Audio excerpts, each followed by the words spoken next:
நீங்க நின்னு நின்னு வேலை செய்றீங்களா? எஸ்பெஷலி இந்த parotta master, tea master, traffic police, teacher இவங்க எல்லாருமே என்ன பண்ணுவாங்கன்னா நின்னு நின்னு வேலை செய்வாங்க. இவங்களுக்கு இந்த பிரச்சனை வந்து கண்டிப்பா இருக்கும். அதே மாதிரி காலை தொங்க போட்டு ரொம்ப நேரம் உட்கார்ந்து செய்யற ஆபீஸ் வேலை செய்யறவங்களுக்கும் இந்த பிரச்சனை இருக்கும். அது மட்டும் இல்ல, ரொம்ப குண்டா ஒபேஸா இருக்கிறவங்களுக்கு கூட இந்த பிரச்சனை இருக்குங்க. பிளஸ் பிரெக்னெண்டா இருக்கிறவங்களுக்குமே இந்த பிரச்சனை வர்றதுக்கான வாய்ப்பு நிறையவே இருக்கு. அது என்ன பிரச்சனை அப்படின்னு பாத்தீங்கன்னா கால் நரம்பு வீக்கம். அதாவது கால் நரம்பு வீக்கத்தினால வரக்கூடிய புண்ணை பத்தி தான் இந்த வீடியோல சொல்ல போறேன். இதனால என்ன ஆகும் அப்படின்னு பாத்தீங்கன்னா உங்க கால்ல வந்து ரத்த குழாய் வந்து நல்லா புடைச்சி பாம்பு மாதிரி இருக்கும்.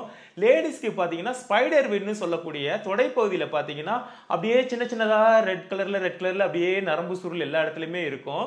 அந்த சுருளை சுத்தி பாத்தீங்கன்னா பக்கத்துல வந்து கருப்பா பிளாக்கிஷா மாறிடும். பிளாக்கிஷா ஆனதுக்கு அப்புறம் பாத்தீங்கன்னா உங்களுக்கே வந்து அந்த இடத்துல நல்ல இச்சிங் இருக்கும். அந்த இடத்துல நல்லா சொரிஞ்சு விட்டா சுகமா இருக்கிற மாதிரி இருக்கும். ஆனா சொரிஞ்சு விட்டீங்க அப்படின்னா அதுல இருந்து சில பேருக்கு அப்படியே ரத்தம் பீச்சிட்டு அடிச்சிருங்க. நிறைய பேஷண்ட் பயந்து போயிட்டு எங்கிட்ட கன்சல்டேஷன் எடுப்பாங்க.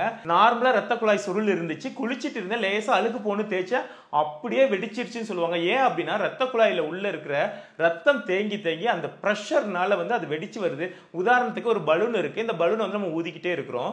ஒரு ஸ்டேஜுக்கு போகும்போது என்ன ஆகும்னா அது ஆட்டோமேட்டிக்கா வெடிக்க ஆரம்பிக்கும். அதே மெக்கானிசம் தான் இங்கேயும் நடந்திருக்கு. அது மட்டும் கிடையாது, அது வெடிச்சு சின்ன கொப்பளமாகி கொஞ்ச நாள் ஆகணும்னா சரியாயிரும். மறுபடியும் என்ன ஆகுனா அதை கண்டுக்கிறாம விடுறாங்க அப்படின்னா மறுபடியும் அது கொப்பளமாகும், வெடிக்கும், ரத்த செதறும், புண்ணு வந்து பெருசாக ஆரம்பிக்கும். கொஞ்சம் பெருசா இருக்கும், மறுபடியும் ட்ரீட்மெண்ட் பண்ணும்போது ஆறிடும். ஸோ இது அடுத்த ஸ்டேஜ் போகும்போது என்ன ஆகுனா புண்ணு வரும். அதுக்கப்புறம் ஒரு ஸ்டேஜ்ல வந்து ஆறவே ஆறாது. அந்த ஸ்டேஜ் தான் வந்து நாள்பட்ட ஆறாத வெரிகோஸ் வெயின் அல்சர் அப்படின்னு சொல்லக்கூடிய இந்த புண்ணா வந்து மாறிடும். இந்த புண்ணு வந்து வந்து ஆறி என்ன ஆகுனா அவங்களுடைய காலோட தோலே வந்து அப்படியே ரொம்ப ஹார்டா மாறிடுங்க. அப்படியே சொர சொரன்னு எக்ஸிமா வந்த மாதிரி ஆயிரும். அது மட்டும் கிடையாதுங்க, கால் வீங்கி போய் ஆனைக்கால் வந்த மாதிரி இருக்குன்னு கூட சொல்லுவாங்க. இந்த மாதிரி நின்னு நின்னு வேலை செய்யறவங்களுக்கு நல்ல கால் வீக்கம் இருக்கும். அவங்க வந்து பேஷண்ட்லாம் சொல்லுவாங்க, நான் டிராவல் பண்ணிட்டு வந்தேன், கால் ரொம்ப வீங்கிருச்சு, ஆனா ரெஸ்ட் எடுத்தேன், தூங்கி எந்திரிச்சு பார்த்தா நார்மல் ஆயிடுச்சுன்னு சொல்றாங்க. அதுக்கப்புறம் வந்து நல்ல வலி இருக்குன்னு சொல்லுவாங்க. அது கூட வந்து எரிச்சல், நல்ல கால் வந்து எரிச்சல் இருக்குன்னு சொல்லுவாங்க. ஸோ இது வந்து என்ன அப்படிங்கிறத நான் இப்போ டீட்டெயிலாக உங்களுக்கு எக்ஸ்பிளைன் பண்றேன். இங்க தேங்கி இருக்கிற ரத்தம் இந்த உள்ள இருக்கிற ப்ரெஷர்னால என்ன ஆகுனா ரத்த குழாயோட வாலை வந்து டேமேஜ் பண்ணி அங்கிருந்து இந்த டிஷ்யூல வந்து அக்குமுலேஷன் ஆக ஆரம்பிச்சிருதுங்க. அதுக்கப்புறம் கொஞ்சம் கொஞ்சமா என்ன ஆகுனா நம்ம தோலோட அடிப்பாகத்துக்கு வந்துருது.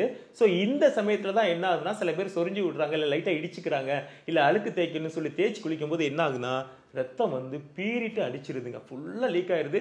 இது தெரிஞ்சும் நடக்குது. சில நிறைய பேஷண்ட் சொல்லுவாங்க, எனக்கு எப்படி நடந்துச்சுன்னே தெரியாதுங்க, நான் வேலையை செஞ்சுட்டு இருந்தேன், அப்படியே ரத்தம் பீச்சி அடிச்சு பாத்ரூம் எல்லாம் போயிடுச்சுங்க, என் சாக்ஸ் எல்லாம் ஈரமாயிருச்சு, என்னடா பிசு பிசுன்னு ஒட்டுதுன்னு பாக்குறேன், அவ்வளோ ரத்தம் போயிட்டு இருக்கு. சில பேர் இதை பார்த்து மயக்கமாகி கொலாப்ஸ் ஆகி எமர்ஜென்சி வரைக்கும் போயிருக்குன்னு சொல்ல என் பேஷண்ட்ல நிறைய பேர் கம்ப்ளைண்ட் பண்ணியிருக்காங்க. இப்போ இந்த இமேஜ்ல பாருங்க, நார்மலா வந்து ரத்த குழாய் வந்து சுருண்டு இருக்கு. ஸோ நெக்ஸ்ட் இமேஜ் பாருங்க. இந்த இமேஜ்ல வந்து என்ன ஆகுது அப்படின்னா அந்த ரத்த குழாய் சுருண்ட இடத்துல எல்லாத்துலயுமே வந்து கலர் சேஞ்ச் ஆகி கருப்பாயிருச்சு. ஸோ அடுத்த இமேஜ்ல பாருங்க, அந்த கலர் கருப்பான இடத்துல எல்லாமே புண்ணு வர ஆரம்பிச்சிச்சு. ஸோ இதுதான் வந்து நாளடைவில் நாள்பட்ட ஆறாத புண்ணா வந்து மாறிடுதுங்க. ஸோ இந்த புண்ணு எப்படி வருது அப்படிங்கிறத நான் இப்போ உங்களுக்கு எக்ஸ்பிளைன் பண்றேன். நம்ம எல்லாருக்குமே தெரியும், நம்ம உடம்புல இருக்கிற ரத்தத்துல வந்து ஹீமோகுளோபின் இருக்கு அப்படின்னு தெரியும்.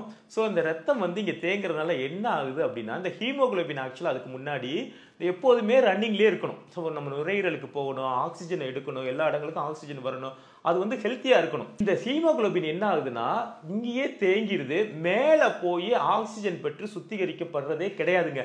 இங்கேயே மாசக்கணக்கில் சில பேருக்கு வருஷ கணக்கில் இங்கே தங்க ஆரம்பிச்சிருது. ஸோ என்ன ஆகுதுன்னா தங்கி தங்கி கெட்டு போக ஆரம்பிச்சிருது. கெட்டு போய் அதுல இருந்து ஹீமோசிடரின், பிலிவெரிடின் அப்படின்னு சொல்லக்கூடிய 2 எண்ட் ப்ராடக்ட் அதுல இருந்து உருவாகுதுங்க. இந்த ஹீமோசிடரின் என்ன பண்ணுதுன்னா கருப்பா இருக்கிற எல்லா இடம், புண்ணை சுத்தி வெரிகோஸ் வெயின் இருக்கிற இடம் எல்லா இடத்துலயுமே வந்து கடுமையான ஒரு சொரிச்சலை உண்டாக்குதுங்க. அதாவது அது சொரியாம இருக்க முடியல. பேஷண்ட் சொல்றாங்க, எனக்கு வந்து பயங்கர அரிப்பு, என்னால கண்ட்ரோலே பண்ண முடியலங்க, எனக்கு புண்ணு வந்தாலும் பரவாயில்லன்னு சொரிஞ்ச பேஷண்ட் இருக்காங்க, சொரிஞ்சு புண்ணாக்கிட்டு வந்த பேஷண்ட் இருக்காங்க. இந்த பிலிவரின் என்ன பண்ணுது அப்படின்னா அந்த ரத்த குழாய் எங்கெங்கெல்லாம் டேமேஜ் ஆகி மேல ரத்தம் வந்திருக்கோ அந்த இடம் ஃபுல்லாவே கருப்பாக்கிருங்க. நல்ல கரு கரு கருன்னு ஃபர்ஸ்ட் ஸ்டார்டிங் ஸ்டேஜ்ல பார்த்தா லைட்டா சிவப்பா இருக்கும், அப்படியே ப்ரௌனா மாறும், அப்படியே ஃபுல் பிளாக் ஆயிருங்க. அப்படியே காலே வந்து கறிக்கட்டை மாதிரி ஆன பேஷண்ட் நிறைய பேரை பார்த்துருக்கேங்க. ஒரு ஐயா வந்திருந்தாரு, அவர் சிக்கன் ஸ்டால் வச்சிருக்காரு, நின்னுகிட்டே வேலை செய்யறாரு. அவர் 2 காலும் அப்படியே கருன்னு கறிக்கட்டை மாதிரி வந்துருச்சுங்க. ஸோ இந்த பிலிவரி என்ன பண்ணுன்னா அந்த அளவுக்கு ஒரு பெரிய டேமேஜை உண்டாக்கி இருக்குங்க. அது மட்டும் இல்லைங்க, இந்த வெரிகோஸ் வெயின் ரொம்ப வருஷம் இருக்கிறவங்களுக்கு அவங்களுடைய காலோட ஷேப்பே மாறிடுது. ஒரு நார்மலா இருக்கிற காலுக்கும் வெரிகோஸ் வெயின் இருக்கு அஃபெக்ட் ஆன காலுக்கும் நிறையவே வித்தியாசம் இருக்கும். பார்த்த உடனே கண்டுபிடிச்சிடலாம். இந்த இமேஜ்ல இருக்கிற மாதிரி இந்த ஒயின் பாட்டில் ஷேப்ல வந்து மாறிடுங்க. இந்த வீடியோ நீங்க பார்த்துட்டு இருக்கீங்க அப்படின்னா இம்மீடியட்டா என்ன பண்ணணும் அப்படின்னா உங்க காலை எடுத்து பாருங்க. நரம்பு சுருள் இருக்கா, நரம்பு சுருளை சுத்தி வந்து ஒரு ப்ரௌனிஷா கலர் வந்து சேஞ்ச் ஆயிருக்கா, கால் வந்து சொல்லிங் ஆயிருக்கா, கெண்ட கால் மட்டும் புஷ்னு வீங்கி இருக்கா, இந்த மாதிரி ஒயின் ஷேப்ல இருக்குதான்னு இம்மீடியட்டா இப்பவே செக் பண்ணி பாருங்க. ஆமா டாக்டர், நீங்க சொன்ன எல்லா பிரச்சனையுமே எனக்கு இருக்கு. நான் மல்லிகை கடையில, ஸ்டோர்ல, பரோட்டா கடையில, ஸ்வீட் ஸ்டால்ல, டீ கடையில நின்று இந்த மாதிரி எனக்கு இந்த பிரச்சனை இருக்கு அப்படின்னா இந்த பிரச்சனை முழுமையா சரியாகணும் அப்படின்னா நான் சொல்ற இந்த டெஸ்ட் எல்லாருமே ப்ராப்பரா செஞ்சு பார்க்கணும். ஃபர்ஸ்டே வந்து பிளட் டெஸ்ட் பண்ணி பார்க்கணுங்க. தேங்கின ரத்தம் எந்த அளவுக்கு அலர்ஜியை உண்டாக்குறது அப்படிங்கிறத IgE டெஸ்ட் அப்படின்னு ஒரு டெஸ்ட் இருக்கு. இந்த டெஸ்ட்டை வந்து கண்டிப்பா பண்ணணும். அதுக்கடுத்து நம்ம ரத்த குழாயில தேங்கின ரத்தம் வந்து கட்டியாகி ஏதாவது அடைப்பை உண்டாக்கி இருக்கா, DVT டீப் வெயின் த்ராம்போசிஸ் அப்படின்னு சொல்லுவாங்க, அந்த கட்டி எதுவும் ஃபார்ம் ஆயிருக்கா, ஃபார்ம் ஆயிருந்தா எங்கேயாவது அடைச்சிருக்கா அப்படிங்கிறத கண்டிப்பா வந்து டாப்லர் செஞ்சு பார்க்கணுங்க. நீங்க சொன்ன மாதிரி டெஸ்ட் எல்லாம் எடுத்துட்டேன். IG வந்து நார்மலா இருக்கு, வெரிகோஸ் வெயின் மட்டும் வந்திருக்குன்னு சொல்றாங்க, அடைப்பு எதுவும் இல்லைன்னு சொல்றாங்க.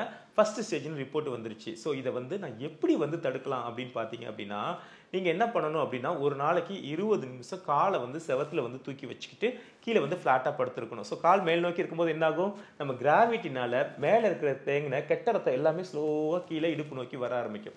அதுக்கு அடுத்தது வந்து நம்ம காலில் இருக்கக்கூடிய கெண்ட கால் மசில வந்து நல்ல உடற்பயிற்சி செய்து அதை வந்து ஸ்ட்ரென்தன் ஆக்குறது ரொம்பவே முக்கியம். அதுக்கு அடுத்தது வந்து முடிஞ்சா வாரத்துல 2 தடவை வந்து ஸ்விம்மிங் போக ஆரம்பிக்கணும். இந்த ஸ்விம்மிங் பண்ணும்போது என்ன ஆகுனா காலோட இந்த வேவி மூவ்மெண்ட்னால கீழே தேங்கின ரத்தம் எல்லாமே ஸ்லோவா நவந்து உங்களுடைய இடுப்பு பகுதிக்கு வர ஆரம்பிக்கும். ஸோ அங்கே இருக்கிற வந்து ப்ரெஷருமே வந்து கம்மியாகும். கெட்ட ரத்தம் மேலே வந்து சுத்திகரிக்கப்பட்டு நார்மலாக வந்துருங்க. அது மட்டும் கிடையாது, உடற்பயிற்சி, யோகா, டயட் இதெல்லாம் பண்ணும்போது இன்னுமே நல்ல பெட்டர் ரிசல்ட் இருக்கும். டாக்டர் பர்டிகுலரா எனக்கு எந்த எக்ஸசைஸ் பண்ணணும் அப்படின்னு பார்த்தீங்க அப்படின்னா இங்க இருக்கிற மேலே கார்ட்ல வரக்கூடிய லிங்கை நீங்க கிளிக் பண்ணி பார்த்துக்கலாம். அது மட்டும் கிடையாது, இந்த வெரிகோஸ் வெயினுக்கு ஏகப்பட்ட வீடியோஸ் நாங்கள் நிறைய போட்டிருக்கோம். லிங்க்ஸ் எல்லாமே வந்து டெஸ்கிரிப்ஷன்ல கொடுத்துருக்கேன். அதெல்லாமே பார்த்து வீட்டில் வந்து நீங்களே ப்ராக்டிஸ் பண்ணுங்க. அதுக்கடுத்து பார்த்தீங்க அப்படின்னா கால் வலி, வீக்கம், புண்ணு, நாள்பட்ட ஆறாத புண்ணு, சலம் வலிகிறது, நீர் வலிகிறது, இந்த மாதிரி ஸ்டேஜ்லாம் வந்துச்சுன்னா இதுக்கு வந்து நாங்கள் என்ன பண்ணுறோம்னா கிட்டத்தட்ட ஒரு 15 வருஷமா சின்ன புண்ணுல இருந்து பெரிய புண்ணு கால் வரைக்கும் இருக்கிற புண்ணுலாம் கூட நாங்கள் டீல் பண்ணுறோம். எல்லாத்துக்குமே சூப்பரான ரிசல்ட் இருக்குது. இதில் நாங்கள் என்ன ட்ரீட்மெண்ட் பண்ணுறோம் அப்படின்னு பார்த்தீங்கன்னா naturopathy, Ayurveda, physiotherapy, functional medicine, ozone therapy, allopathy இதெல்லாமே வந்து கம்பைன் பண்ணி ப்ராப்பராக ட்ரீட்மெண்ட் கொடுக்குறோம். இந்த ட்ரீட்மெண்ட் எடுத்தவங்களோட ரிவ்யூஸுமே வந்து எங்கள் சேனலில் இருக்குது. அதையுமே நான் வந்து உங்களுக்கு வந்து டிஸ்கிரிப்ஷனில் போடுறேன். இதை எல்லாத்தையுமே பாருங்கள். ஏதாவது டவுட்ஸ் இருக்குது அப்படின்னா கீழே கமெண்ட்ஸில் போடுங்க. கீழே வந்து நான் ஹாஸ்பிட்டல் நம்பர் தரேன். நீங்கள் இதெல்லாம் பார்த்துட்டு உங்களுக்குள்ளே ஒரு செல்ஃப் அசஸ்மெண்ட் பண்ணிக்கலாம். இல்லை இதை பற்றி எனக்கு ஃபர்தராக ஒரு இன்ஃபர்மேஷன் வேணும், இதை வந்து நான் ப்ராப்பராக முழுமையாக சரியாக்கணும் அப்படின்னா டேரெக்டாக எங்களை வந்து பார்க்கலாம். இல்லை நீங்கள் நான் ரொம்ப தூரம் வெளியூரில் இருக்கிறேன் அப்படின்னா கீழே இருக்கிற நம்பரில் ஆன்லைன் கன்சல்டேஷன் பண்ணிட்டு எங்கள் டாக்டர்ஸ் கூட பேசுங்க. உங்கள் ரிப்போர்ட்ஸ் எல்லாத்தையுமே ஷேர் பண்ணுங்கள். மேலும் இந்த மாதிரி வீடியோஸ் வேணும்னா எங்கள் சேனலை வந்து சப்ஸ்கிரைப் பண்ணுங்கள். தேங்க்யூ.